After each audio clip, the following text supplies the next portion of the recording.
Going to be doing a bit of a Portugal AAR. Before we started this run, we got some advice from Generalist Gaming, who's very, very good with economy. I believe he comes from Vic 3, and so he has a very, very good grasp on the situation there. And he was able to be super helpful, and shout out to him for that. You guys should check him out. Before we get into it, if you guys are considering picking up EU5, you want to support the channel, go ahead and pick up EU5 using code Playmaker, and I'll also leave a link in the description. They'll basically just email you a Steam code, and it'll help the channel out. But let's get into some Portugal. And one of the biggest mechanics that we're introduced to in this game is Maritime Presence. Maritime Presence is going to do a couple things. One, it's going to give us a lot of trade advantage, meaning that our orders will get filled before others, so that's going to be helpful. To generate Maritime Presence, you need to have a bunch of light ships. Let's just, imagine having maybe like 15 light ships every couple of sea tiles, and these are going to propagate Maritime Presence. This has a really big impact on control. The reason being is because normally we might have a nation like Castile where your capital might be in the center, and you're pushing control out, something like this, and you're building roads and that sort of thing. So with Portugal, let's say our capital's around here, and if we wanted to get control here, instead of building roads like this, it's actually going to go something like this. There's a proximity map mode to see all this, which is super handy. So if I,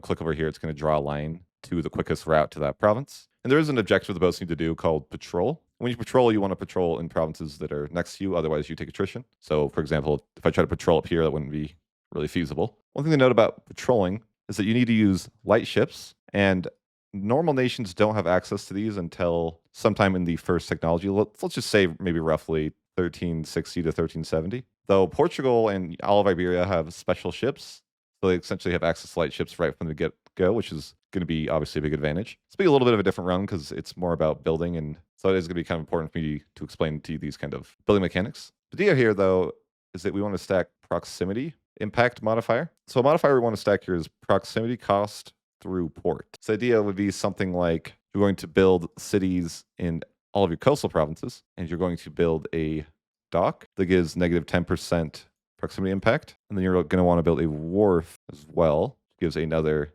negative 10%. We're going to be pushing towards centralization, which will be another 10% at max. Although this is just general proximity cost, so it's not based on just naval. And then we're going to want to go naval value. So naval has an interesting modifier. That's proximity cost through maritime. And then there is a law called harbor administration. We'll just abbreviate that, which is going to give another negative 10%.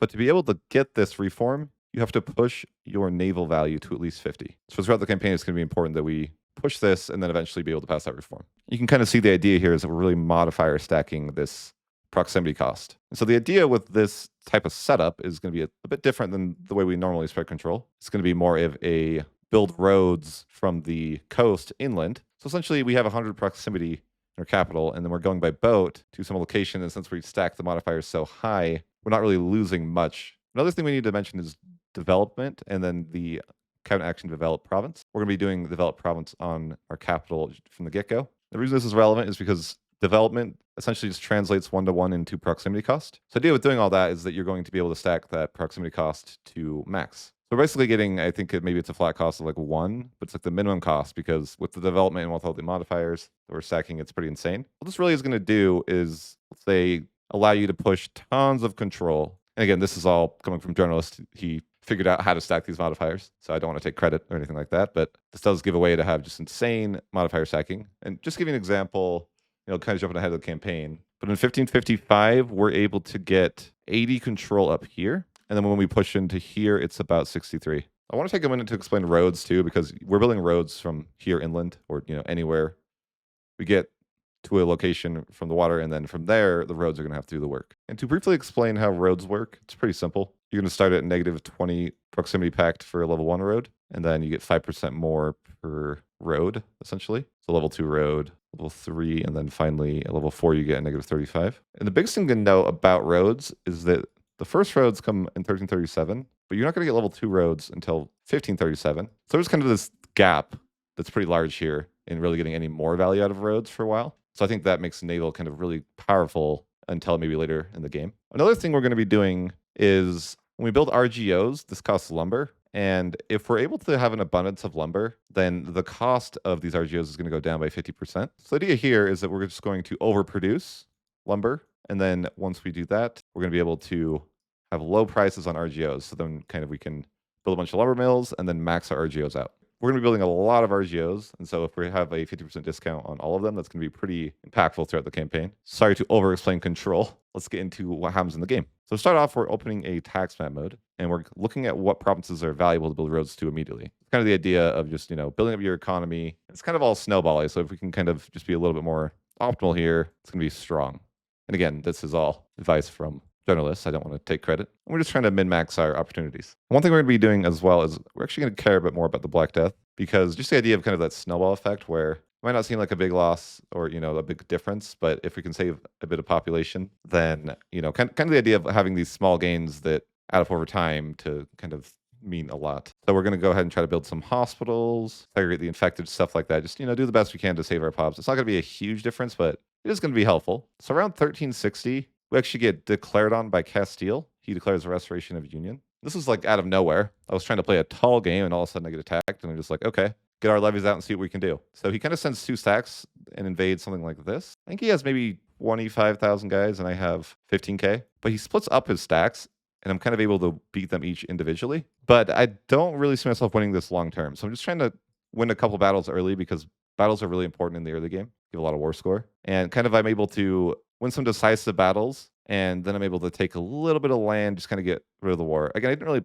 plan on conquest, but I just took a little bit of stuff here. It was kind of close to the coast. And then funny enough, I immediately get decked on by Morocco. Maybe he sensed that I was weak, and now is a good time to take advantage. But the thing about Morocco is that there's no strait here anymore, so it's really hard for him to actually do anything. He's also taken some land over here. Without going too much into it, it's pretty simple, and I'd get a little bit of land out of Morocco and kind of kick him out of the area. Of course, I don't have enough ships at this point to actually have a counter invasion, so I just take the land from that. So we get a little bit of land there, and we were trying to play tall. It's not our fault. And again, we're kind of just building up slowly, and we're trying to get to the Renaissance so we can get the tech. And a big thing that we want with the Renaissance is to unlock the dock. We're going to be rushing this. And again, that's going to give us that proximity we talked about earlier. So slowly over time, we're just kind of building cities on our coast, so everything becomes a city. The reason being is because we can't build docks unless it's a city. So that's going to be important. And again, just kind of the idea of that, we have docks everywhere, really good naval control, and we're using ships to patrol the water. And again, it's super helpful that we're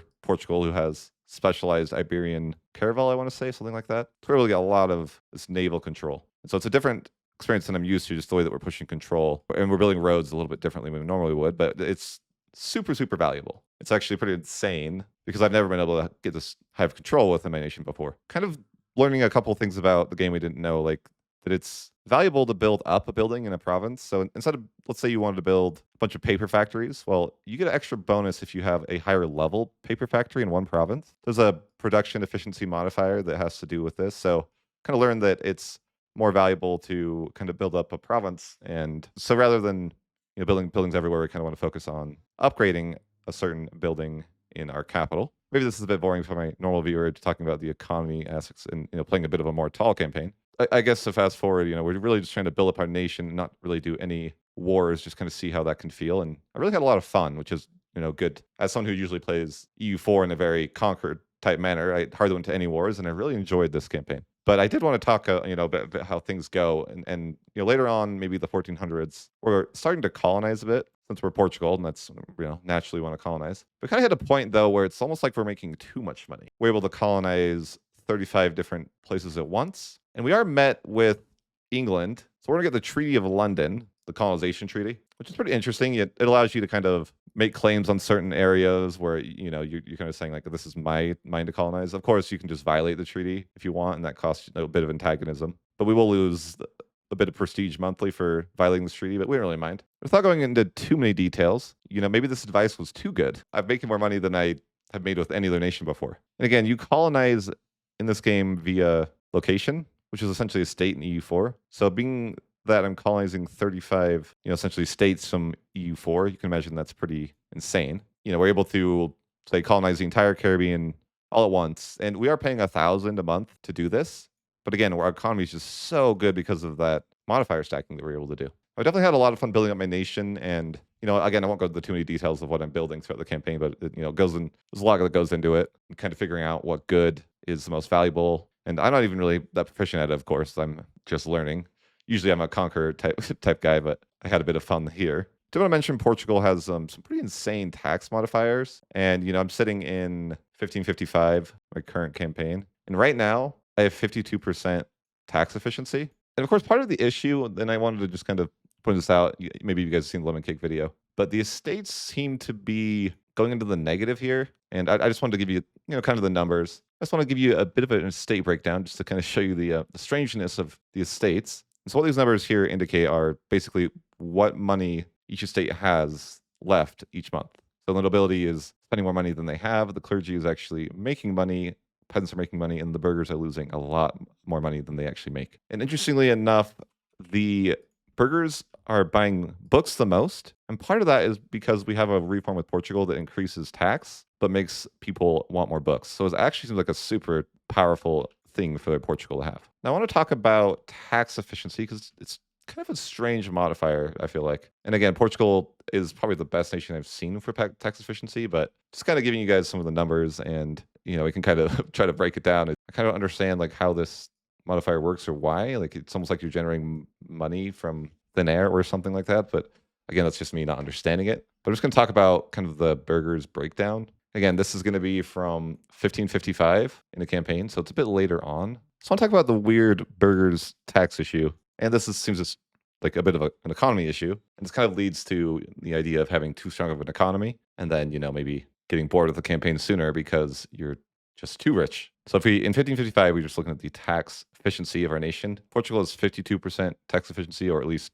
my version of Portugal does at this point, which is probably the highest I've ever seen. Portugal is pretty insane with this modifier. But here's some numbers. I'm taxing the burghers 42% and generating an income myself of 518, and their income is 296 after taxes. However, if you do the math here, that means I'm actually taxing them 63% if you add up these numbers. The issue is they spend way more money than they make. And this money is going into my economy. They're buying goods that I'm producing. And I think this is probably one of the major driving forces that makes it so I kind of just have too much money. And, it makes the game a little bit unhealthy at this point of the game. Anyhow, I don't really know how it works. It probably needs to be fixed. And, I clearly don't understand what's going on, but I look at it and it's a little bit strange. But anyhow, that's all just some crazy, weird stuff. I hope you guys kind of got the point of what we were doing this run. It was, stacking modifiers and pushing a lot of control, getting a lot of value, crashing the prices, a lot of things we learned from Generalist. And you guys should check out his channel. He's very good. He's going to be one of the probably best EU5 content creators. Speaking of, he's putting the most hours, to my understanding.